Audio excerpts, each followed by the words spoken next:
حضرت اسامہ حضور سے بے تکلف تھے اور جو ضرورتیں تھی حضور سے آ کے کہہ لیتے تھے، ظاہر ہے پوتوں کی جگہ پہ تھے، کوئی بھی کام ہوتا بلا تکلف حضور کی خدمت میں حاضر ہو جاتے۔ حضرت اسامہ بن زید کہتے ہیں ایک دن رات کا ایک حصہ بیت چکا تھا اور مجھے حضور سے کوئی کام، کوئی حاجت حضور سے جڑی تھی اور اس کی تکمیل چاہ رہا تھا، تو میں رات کے وقت ہی آ گیا۔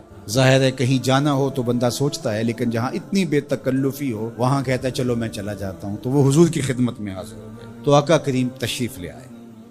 اللہ اکبر۔ حضور علیہ السلام نے ایسے ہی چادر لپیٹی تھی اور حضور کے اطراف میں ابھار تھے، لیکن مجھے نہیں پتا تھا کہ اندر کیا ہے، تو میں نے حضور سے حاجت کہی، حضور نے میری حاجت پوری کر دی۔ فلما فرغت من حاجتی، جب میں اپنی حاجت سے فارغ ہو گیا، جو میرا کام تھا وہ ہو گیا، تو پھر میں نے یہ سوال کر ہی لیا، قلت ما ھذا الذی انت مشتمل علیہ، میں نے کہا حضور یہ کیا ہے جس کے اوپر آپ نے چادر ڈال کر ڈھانپا ہوا ہے؟ فکشفہ، تو حضور نے کچھ بتانے کی بجائے چادر ہی کھول دی۔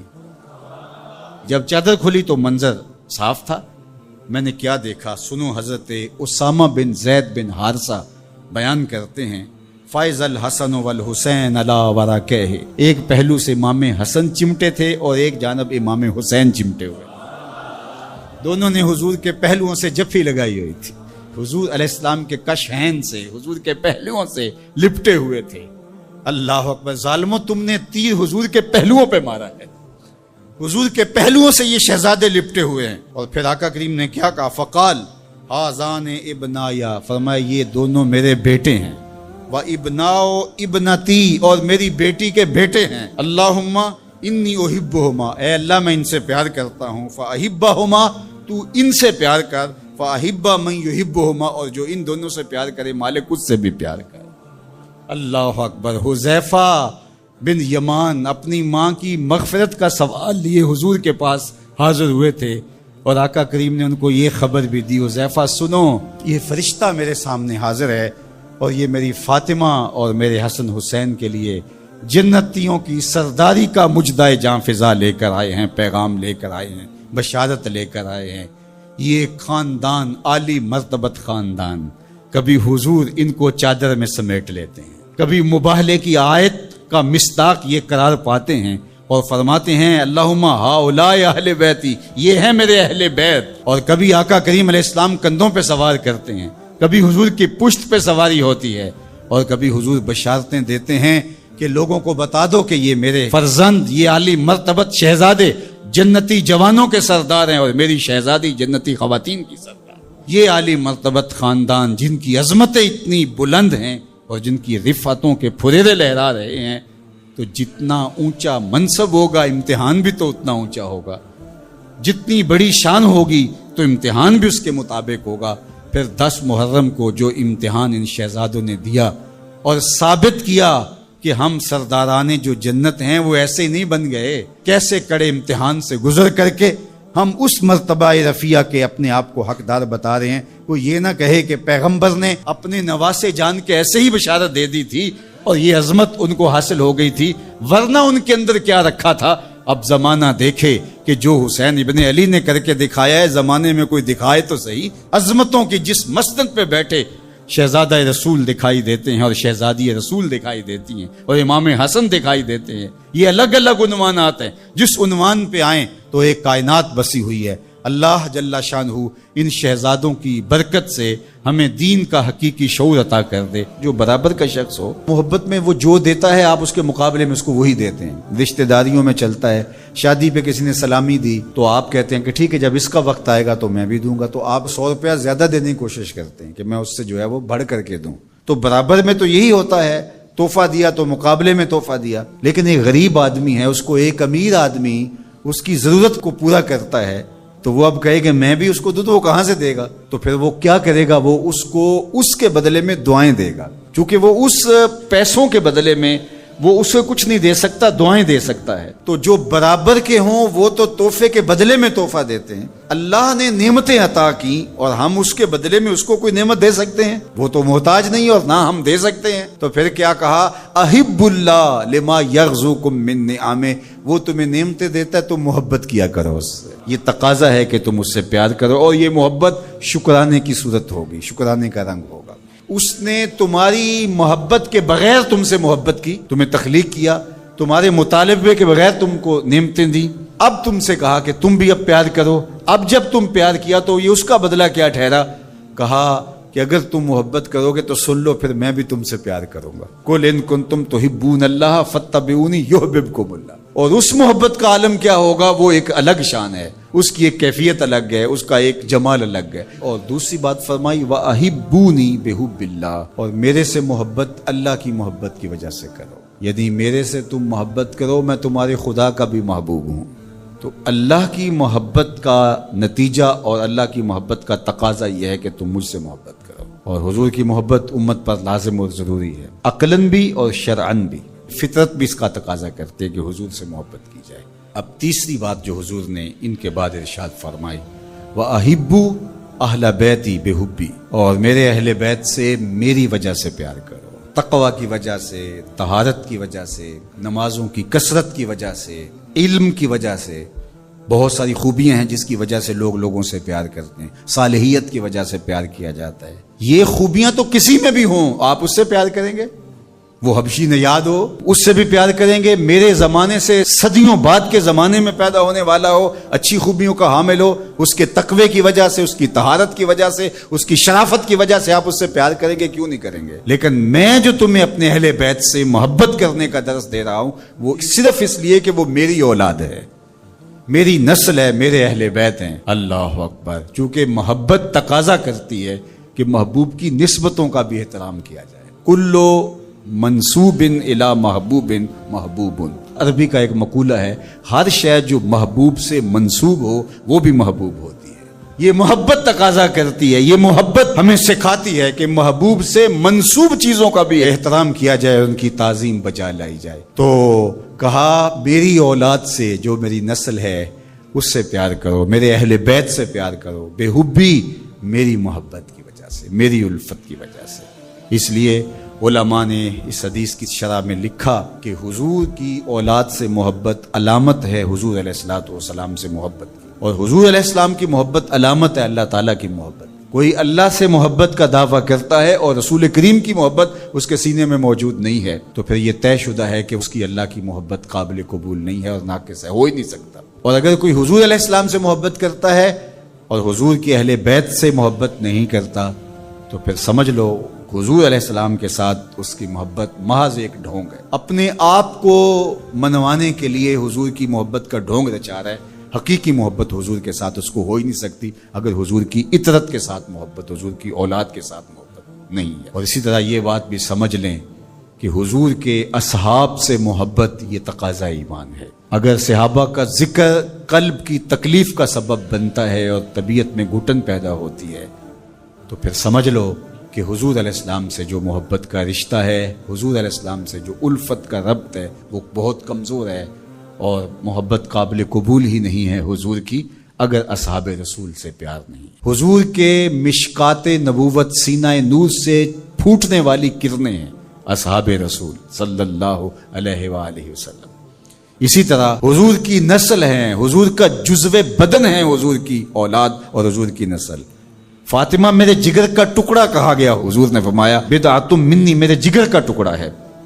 اور حسنین کریمین کے لیے حضور نے کہا کہ یہ میرے بیٹے ہیں، ابنی ھذا سید، یہ میرا بیٹا ہے۔ حضور علیہ الصلوۃ والسلام کی نسل حضور کی شہزادی حضرت سیدہ زہرا پاک سلام اللہ علیہا کی طرف سے جاری ہوتی ہے اور حضور کی اولاد ہے، اور حضور نے ان کو اپنا بیٹا قرار دیا، اپنے سبط قرار دیا، اور ان کو حضور سونگتے تھے، چومتے تھے۔ اللہ اکبر! ان کے گلے چومتے، پیشانی چومتے۔ اور حضرت امام حسین رضی اللہ تعالی عنہ کے لیے تو جو پیار زمانے نے دیکھا وہ تو ایک انوکھا پیار تھا۔ اللہ تعالیٰ نے ان کو صفی کہا، بے وقوف کہا، سفہا کہا۔ کن کو؟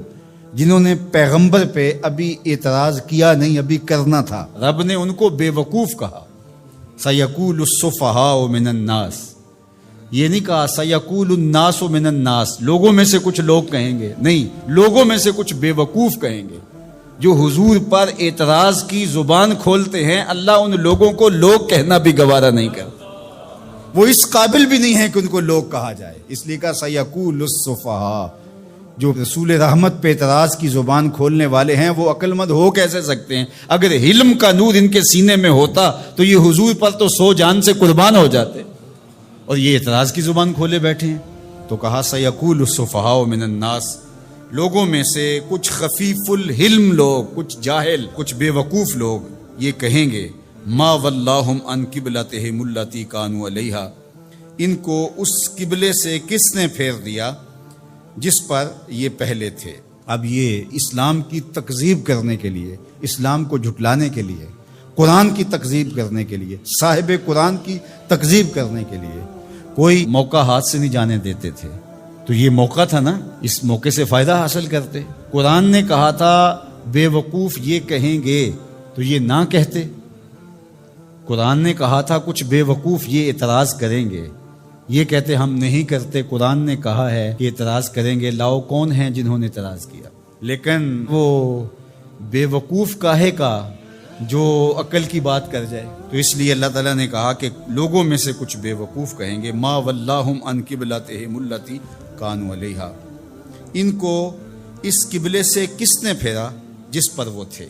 ما واللہ، وہ چیز کیا تھی؟ یہ ایک سطحی اعتراض ہے۔ قبلہ کیا ہے؟ قبلہ جائے توجہ کو کہتے، ایک جہت ہے جس کو متعین کر لیا جاتا ہے۔ سجدہ قبلے کو نہیں ہے، سجدہ کعبے کو یا بیت المقدس کو نہیں ہے، سجدہ تو رب کو ہے۔ تو لوگوں کو یکسو کرنے کے لیے ایک سمت مقرر کر لی جاتی ہے اور سب ادھر رخ کر کے بیٹھ کے یکسو ہو جاتے ہیں۔ میں آپ سے گفتگو کرنے بیٹھا ہوں تو یہاں ممبر رکھ دیا گیا اور آپ سب لوگوں کی توجہ ادھر ہے، لیکن کسی انتظامی وجہ سے یہ ممبر وہاں رکھ دیا جاتا تو آپ سب کی توجہ ادھر ہوتی۔ تو مقصود کیا ہے؟ مقصود تو کلام سننا ہے، گفتگو سننی ہے۔ اب یہ ممبر یہاں رکھ دیا جائے یا وہاں رکھ دیا جائے۔ تو اللہ جل شانہ نے سجدہ تو اپنے لیے لوگوں کو اس کا حکم دیا ہے، لیکن ایک جہت متعین کر دی تاکہ لوگ یکسو ہو جائیں۔ یہ نہیں کوئی ادھر منہ کر کے کھڑا ہو جائے، کوئی ادھر کر کے کھڑا ہو جائے، ایسا نہیں، ایک جہت متعین کر دی۔ تو جو سمجھدار ہے وہ تو اس پر اعتراض نہیں کر سکتا کہ ادھر منہ کیوں کیا اور ادھر کیوں کیا۔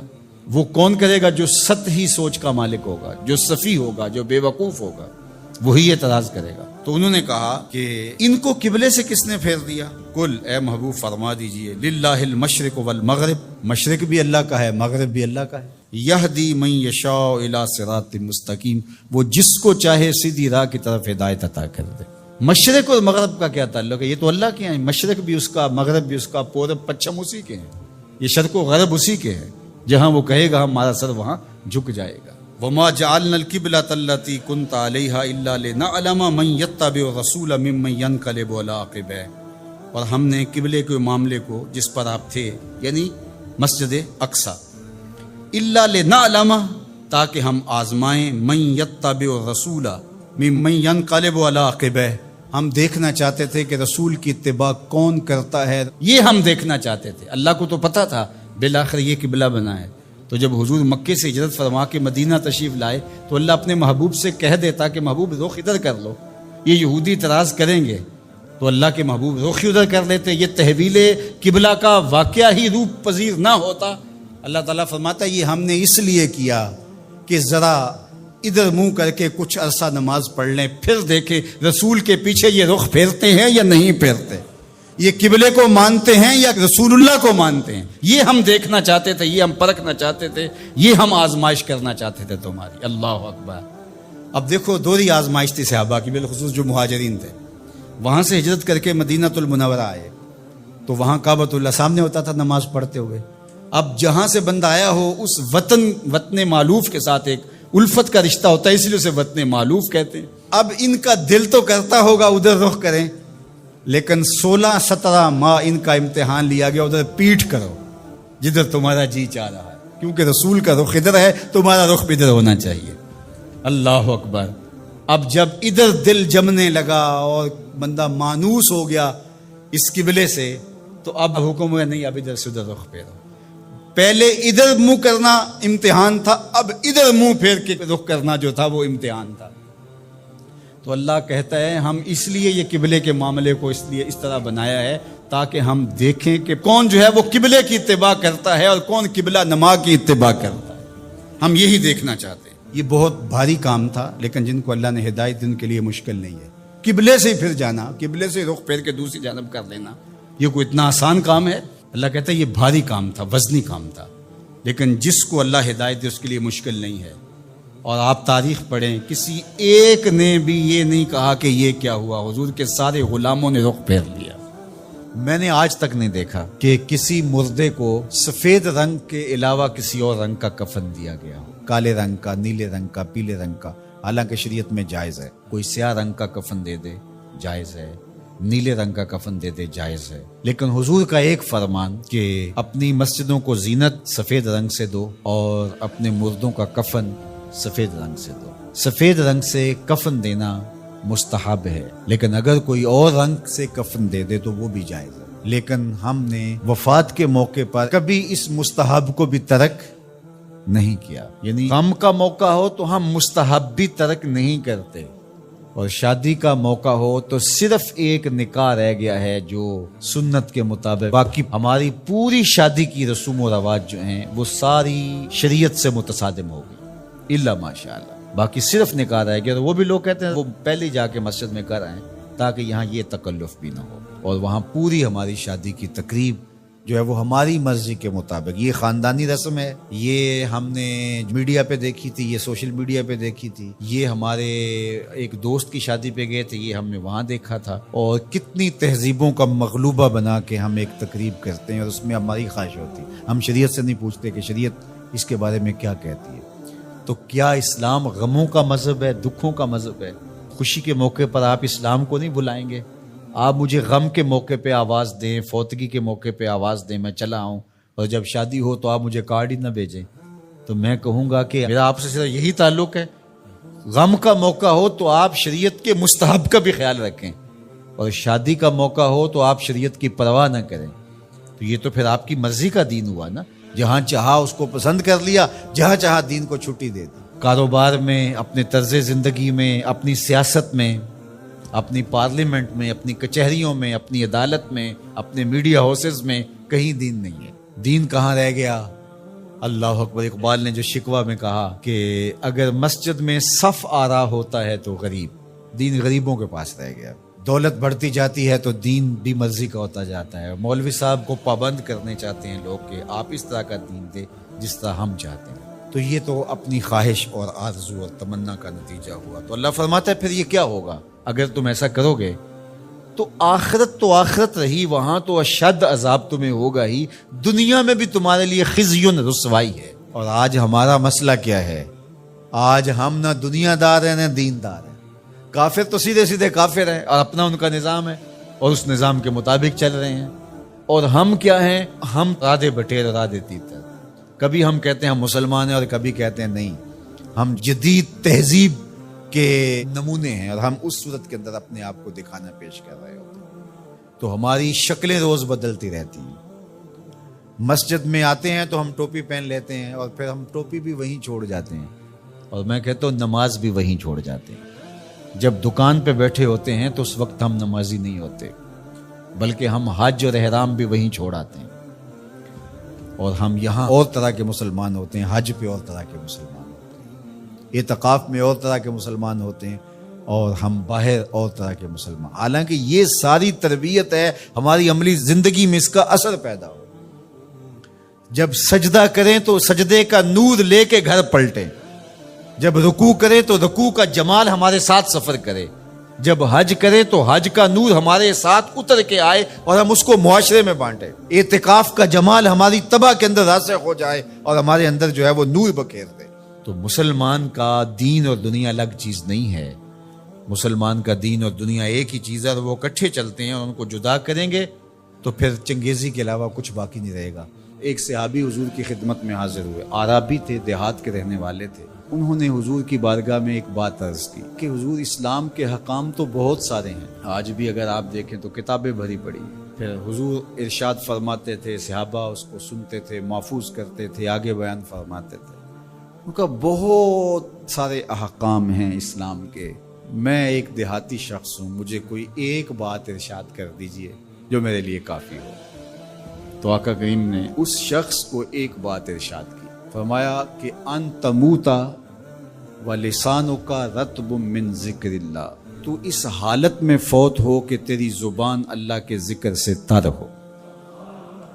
100 باتوں کی ایک بات ارشاد فرما دی، ان تموتا و لسانوں کا رطب من ذکر اللہ، تو اس حالت میں انتقال کرے کہ تیری زبان اللہ کے ذکر سے، میں اور آپ اپنی زندگی اس طرح سے گزاریں کہ موت اچانک آئے یا طبی موت آئے، جس حالت میں بھی ہمیں موت آئے تو ہماری زبان عادی ہو اللہ کے ذکر کی، ادھر سے سانس ٹوٹ رہی ہو اور ادھر لبوں پر اللہ کا نام جاری۔ جس شخص کا آخری کلمہ لا الہ الا اللہ ہوا، اللہ اس کو جنت میں داخل فرماتا ہے۔ اور کتنے خوش نصیب لوگ ہوتے ہیں کہ مرتے ہوئے جن کے لبوں پر اللہ کا باقاعدہ نام آتا ہے، اللہ کا ذکر ان کے لبوں کا وظیفہ ہوتا ہے، اور کچھ لوگ ان کو تلقین بھی کریں تو زبان پہ اللہ کا نام نہیں آ پاتا۔ اور ان میں سے ایک وہ شخص جو شراب کا عادی ہے یا کسی بھی نشہ آور چیز کو لیتا ہے، تو ایسے شخص کو مرتے ہوئے کلمہ نصیب نہیں ہوتا۔ جو اس کو دنیا کے اوپر سزائیں دی جاتی ہیں، ان سزاؤں میں سے ایک سزا یہ ہے کہ مرتے ہوئے اس کے لبوں پہ کلمہ نہیں آتا۔ اور علماء نے یہ بھی لکھا ہے کہ جو بے نماز ہے، نماز نہیں پڑھتا، مرتے ہوئے اس کے لبوں پہ بھی کلمہ جاری نہیں ہوتا۔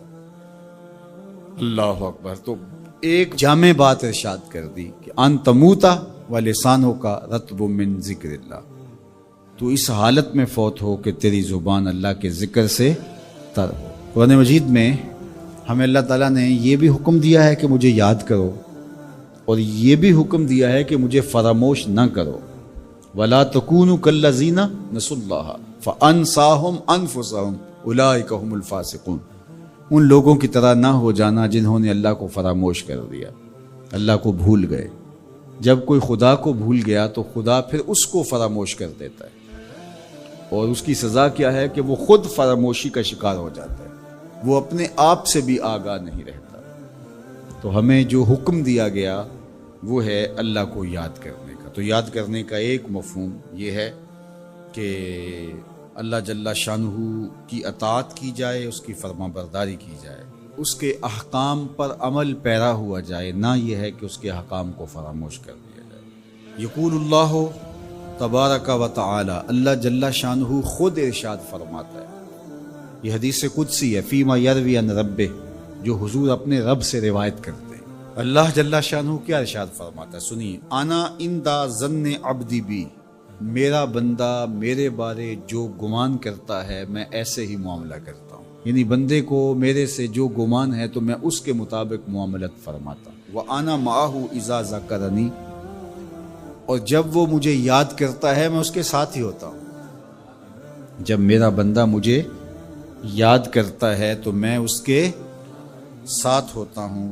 فَإِذَا ذَكَرَنِي فِي نَفْسِهِ ذَكَرْتُهُ فِي نَفْسِي، جب وہ مجھے اپنے دل میں یاد کرتا ہے تو میں بھی اسے اکیلے یاد کرتا ہوں۔ کتنی بڑی بات ہے کہ کسی کو رب یاد کرے، اللہ اکبر۔ کہا جب وہ اکیلے مجھے یاد کرتا ہے تو میں بھی اس کو اکیلے یاد کرتا ہوں۔ وَإِن ذَكَرَنِي فِي مَلَئٍ ذَكَرْتُهُ فِي مَلَئٍ خَيْرٍ مِّنْهُمْ، اگر وہ مجھے مجمع میں یاد کرتا ہے، لوگوں کے ہجوم میں یاد کرتا ہے، تو میں بھی اسے مجمع میں یاد کرتا ہوں جو اس مجمع سے بہتر ہے، اس اجتماع سے بہتر ہے۔ یہاں نیک بد گناہ گار سارے طرح کے لوگ ہیں، لیکن میں فرشتوں کے اجتماع میں یاد کرتا ہوں۔ اللہ اکبر، کیا منظر ہوتا ہوگا کہ جب اللہ فرشتوں میں کسی بندے کو یاد فرما رہا ہو، اللہ اکبر۔ اور ایک حدیث میں جو ہے وہ اس کے پھر آگے لفظ جو ہے یہ ہے، میرا بندہ میری طرف اگر ایک بالشت چل کے آتا ہے تو میں ایک ذرا آتا ہوں، اور میرا بندہ میری طرف اگر ایک قدم آتا ہے 70 قدم آتا ہوں، اور اگر میرا بندہ میری طرف چل کر آتا ہے اتیتہ ہر والا، میری رحمتیں دوڑ کے استقبال کرتی۔ اللہ، وہ کتنی کرم نوازی ہوتی ہے جو اس کو یاد کرتا ہے۔ تو یاد کا چراغ کبھی بھی بجھنا نہیں چاہیے۔ ایک بندہ جرت سے لڑا، پامردی کے ساتھ لڑا، پوری توانائی کے ساتھ لڑا، انگ انگ پہ زخم کھائے اور مارا گیا۔ اب اگر وہ حضور علیہ السلام کے ساتھ ایمان رکھنے والا نہیں ہے تو ان تمام تر شجاعتوں کے باوجود وہ شہید نہیں کہلائے گا۔ شہید وہ ہوگا جس کو حضور کے ساتھ روحانی انتساب ہوگا، تعلق باطن ہوگا، ایمان کا رشتہ ہوگا، تو شہادت حضور کے قدموں سے ملتی ہے، اور اگر یہ تعلق قائم نہیں ہے تو یہ سارا عمل شہادت کا ذریعہ نہیں بن سکتا، شہادت کا ٹائٹل اس کو دستیاب نہیں ہو سکتا۔ اس کے لیے شرط اول جو ہے وہ ایمان ہے۔ اللہ اکبر۔ تو جس شہید کو حضور پر ایمان لانے کے نتیجے میں شہادت نصیب ہوتی ہے اور وہ مردہ نہیں زندہ کہلاتا ہے، اور قرآن کہتا ہے کہ اسے مردہ کہنا بھی نہیں، مردہ گمان بھی نہیں کرنا، تو مجھے بتاؤ جس نبی کے قدموں کے صدقے سے یہ شہادت نصیب ہوئی، اس نبی کی اپنی حیات طیبہ کا عالم کیا ہوگا، اپنی زندگی کا عالم کیا ہوگا۔ حضرت ابو درداء رضی اللہ تعالیٰ عنہ فرماتے ہیں کہ حضور علیہ السلام نے فرمایا کہ جمعے کے دن کثرت کے ساتھ میرے اوپر درود پڑھا کرو، یہ یوم مشہود ہے، اس دن فرشتے حاضر ہوتے ہیں اور یہ تمہارا درود میرے اوپر پیش کیا جاتا ہے۔ تو صحابہ نے عرض کی یا رسول اللہ صلی اللہ علیہ وسلم، جب آپ وصال کر جائیں گے تو کیا یہ سلسلہ بعد میں بھی یوں ہی جاری رہنا چاہیے؟ تو آقا کریم نے فرمایا ان اللہ حرم علی الارض ان تاکل اجساد الانبیاء فنبی اللہ حی یرزق، اللہ نے مٹی پر حرام کر دیا ہے کہ وہ نبیوں کے جسموں کو کھائے، نبی قبروں میں زندہ ہوتے ہیں اور ان کو رزق بھی دیا جاتا ہے۔ اللہ اکبر۔ تو زندہ ہے واللہ، تو زندہ ہے واللہ، میرے چشم عالم سے چھپ جانے والے، اللہ نے ان کو وہ حیات طیبہ اور طاہرہ سے نوازا ہے، وہ قبر میں زندہ ہیں، قبر میں حیات ہیں اور اپنی امت کے احوال سے آگاہ ہیں۔ امام مالک امام دار الہجرہ آپ فرماتے ہیں کہ جب کوئی حضور کے روضے پہ جائے تو باقی ائمہ نے کہا کہ وہ کہیں ہم حضور کے روضے کی حاضری کے لیے گئے تھے اور ہو کے آئے ہیں، لیکن امام مالک کہتے ہیں اگر کوئی حضور کے روضے سے ہو کے آئے تو کہے میں حضور سے مل کے آیا ہوں، میں حضور سے مل کے آیا ہوں، اس لیے کہ حضور اپنی قبر میں زندہ ہیں۔ حضور نے ارشاد فرمایا قرب قیامت میں جب حضرت عیسیٰ آئیں گے اور حضرت عیسیٰ علیہ السلام آئیں گے اور پھر دین کی تنفیذ ہوگی، خنزیر کو قتل کریں گے، شراب ختم کر دی جائے گی، صلیب کا نشان توڑ دیں گے، کفر مٹ جائے گا، اسلام کا جھنڈا کائنات کی ایک ایک چھت کے اوپر لہرا رہا ہوگا۔ جب حضور کا دین پوری دنیا کے اوپر غالب ہوگا تو حضور فرمایا والذی نفسی بیدہ، فرمایا مجھے قسم ہے اس رب کی جس کے قبضے میں میری جان ہے۔ جب حضرت عیسیٰ یہ سب کچھ کر چکے ہوں گے تو پھر وہ میری قبر پہ حاضری دینے کے لیے آئیں گے۔ اللہ اکبر۔ جب میدان میں بھیجا جاتا ہے کمانڈر کو تو وہ سارا کام کرنے کے بعد پھر ہیڈ کوارٹر میں آ کے جو ہے وہ اپنے سپریم لیڈر کو سلوٹ کرتا ہے کہ جناب جو مشن سونپا گیا تھا وہ کر آیا ہوں۔ حضرت عیسیٰ سب کچھ کرنے کے بعد ثم لئن قام علی قبری، فرمایا پھر وہ آ کے میری قبر پہ کھڑے ہوں گے اور پھر کیا کہیں گے یا محمد صلی اللہ علیہ وسلم، مجھے یا محمد کہہ کے مخاطبت کریں گے۔ میرے حضور نے کیا کہا لأجیبنہ، لوگوں سن لو میں قبر سے حضرت عیسیٰ کو جواب دوں گا، تو زندہ ہے واللہ، تو زندہ ہے واللہ، میرے چشم عالم سے چھپ جانے والے۔ سچا حجرا